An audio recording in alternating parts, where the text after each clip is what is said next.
በሩሲያና ዩክሬን መካከል እየተካሄደ የሚገኘው ጦርነት አሁንም የተለያዩ ወታደራዊና ኢኮኖሚያዊ ቀውሶችን እየፈጠረ ቀጥሏል።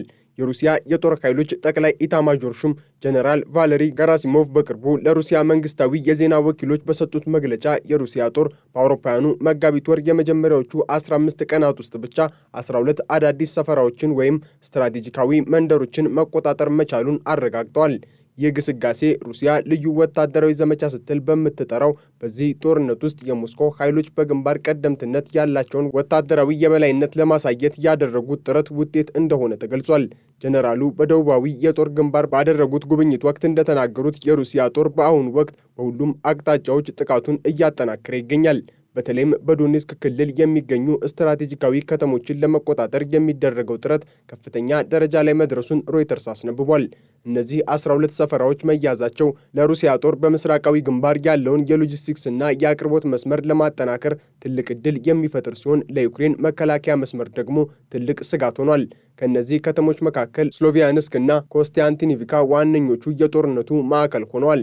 ስሎቪያንስክ ከጦርነቱ መጀመሪያ ጀምሮ ዩክሬን በከፍተኛ ሁኔታ ስትከላከልላት የቆየችና ለሩሲያ የዶንባስን ክልል ሙሉ በሙሉ ለመቆጣጠር ቁልፍ በር እንደሆነች ይገመታል። ገራሲሞቭ እንደሚሉት የሩሲያ ጦር በአሁኑ ወቅት ወደዚች ከተማ በንቃት እየገፋ ይገኛል። በሌላ በኩል ኮንስታንቲኒቪካ የተባለችው ከተማ በአሁኑ ወቅት 60 በመቶ ያህሉ በሩሲያ ኃይሎች ቁጥጥር ስር መውደቋ ተነግሯል።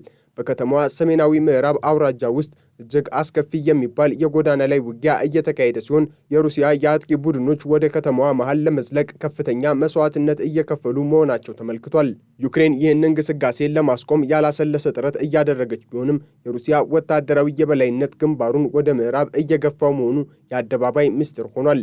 የሩሲያ ጦር በዛፓሮዥያ ክልልም ወደ ምዕራብ አቅጣጫ ግስጋሴውን የቀጠለ ሲሆን በካርኪቭ እና በሱሚ ክልሎች አቅራቢያ የሚገኙ የድንበር አካባቢዎችን በመቆጣጠር የመከላከያ ቀጠናን ለመፍጠር እየሰራ መሆኑን ገራሲሞቭ ማረጋገጣቸውን ዘ ኢንዲፔንደንት ዘግቧል። ይህ በእንዲህ እንዳለ የዩክሬኑ ፕሬዝዳንት ቮሎዶሚር ዜሌንስኪ በሰጡት የምሽት የቪዲዮ መግለጫ የሩሲያን ግስጋሴ በተመለከተ የተለየ አመለካከት አቅርበዋል። ዜሌንስኪ እንደሚሉት የሀገራቸው መከላከያ ሰራዊት ሩሲያ ለመጋቢት ወር አቅዳው የነበረውን ስትራቴጂካዊ ጥቃት ማክሸፍ ችሏል። ፕሬዝዳንቱ እንደገለጹት ምንም እንኳን የሩሲያ ጥቃቶች ቀጣይነት ቢኖራቸውም ጥንካሬያቸው ግን የሩሲያ ጦር አመራሮች ለፖለቲካ መሪዎቻቸው ቃል በገቡት ልክ አይደለም ብለዋል። ዩክሬን በዛፓሮጂያ ክልል ባደረገችው የመልሶ ማጥቃት 400 ካሬ ኪሎ ሜትር የሚሆን መሬት ማስመለስ መቻሏንና 8 ሰፈራዎችን ነፃ ማውጣቷን በመጥቀስ የሩሲያ ግስጋሴ የተገደበ መሆኑን ለመግለጽ ሞክረዋል። የዩክሬኑ የጦር አዛዥ ኦሌክሳንደር ሲርሲክም ለፕሬዝዳንቱ በሰጡት ሪፖርት የዩክሬን ጦር በጠላት ላይ ከፍተኛ ኪሳራ እያደረሰ መሆኑንና የሩሲያ ኃይሎች ተጨማሪ ጦር ለማስገባት እየተቸገሩ መሆኑን ገልጸዋል። ይሁን እንጂ ዲፕ ስቴት የተባለው ገለልተኛ ወታደራዊ ብሎግ የሩሲያ ጦር በኮንስታንቲኒቪካ በኩል ትልቅ ስኬት እያገኘ መሆኑን መዘገቡ በሁለቱ ወገኖች መግለጫዎች መካከል ያለውን ልዩነት ያሳያል። ከጦር ሜዳው ውጪ ያለው ዓለም አቀፋዊ የፖለቲካና የኢኮኖሚ ውጥረት ደግሞ በአውሮፓ ሕብረት ውስጥ ትልቅ መከፋፈል ፈጥሯል። በተለይም በሩሲያ ላይ የተጣለው የኤነርጂ ማዕቀብ በአውሮፓ ኢኮኖሚ ላይ እያሳደረ ያለው ጫና አንዳንድ መሪዎችን አቋም እያስቀየረ ይገኛል። የቤልጂየሙ ጠቅላይ ሚኒስትር ባርት ደዌቨር በቅርቡ በሰጡት አስተያየት አውሮፓ ከሩሲያ ጋር ያላትን ግንኙነት ወደ መደበኛ ሁኔታ መመለስና ርካሽ የሩሲያ ነዳጅ ዳግም ማግኘት እንዳለባት ጥሪ አቅርበዋል። ይህ አስተያየት በአውሮፓ ሕብረት ውስጥ ትልቅ ድንጋጤ እየፈጠረ ሲሆን ጠቅላይ ሚኒስትሩ በዝግ በሮች በኩል ሌሎች የአውሮፓ መሪዎችም ይህንን ሐሳብ እንደሚጋሩት ነገር ግን በግልጽ ለመናገር እንደሚፈሩ ገልጸዋል።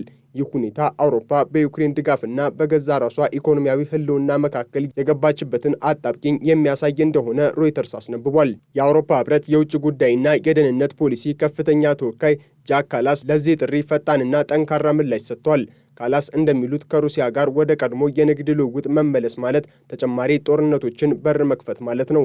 ሩሲያ የምታደርገውን ወታደራዊ መስፋፋት ለማቆም ማዕቀቡ ተጠናክሮ መቀጠል እንዳለበትና አውሮፓ ለሞስኮ የምግብ ፍላጎት እጅ መስጠት እንደሌለባት አሳስበዋል።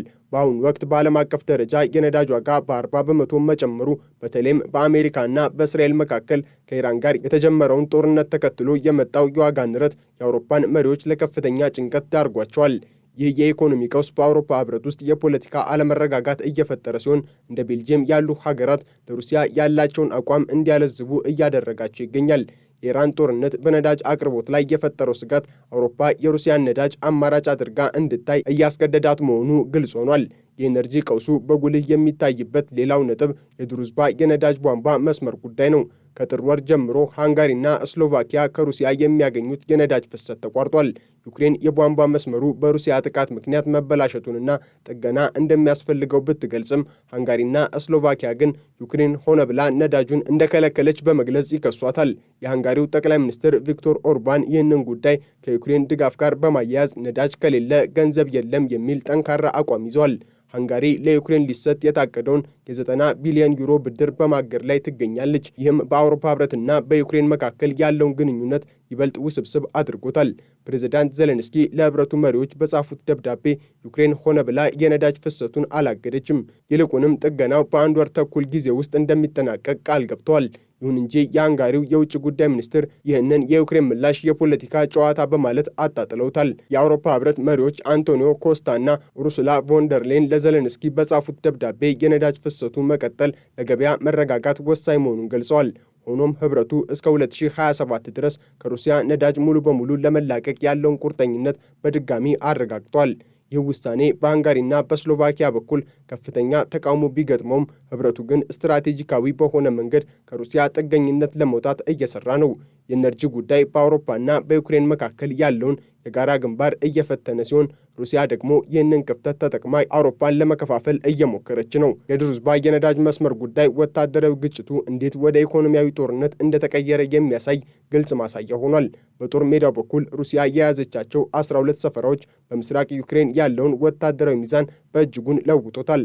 እነዚህ ሰፈራዎች ለሩሲያ ጦር ሰፊ የመንቀሳቀሻ ቦታ ከመስጠታቸውም በላይ የዩክሬን መከላከያ ሰራዊት ወደ ኋላ እንዲያፈገፍግ እያስገደዱት ነው።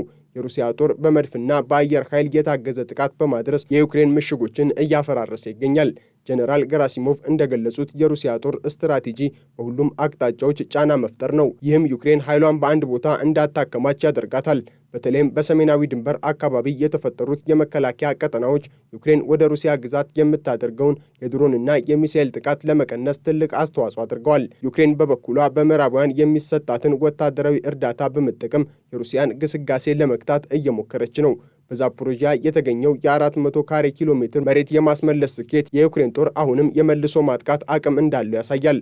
ሆኖም የሰው ኃይል እጥረትና የጥይት አቅርቦት መዘግየት ለኪየቭ ትልቅ ፈተና ሆኖባታል።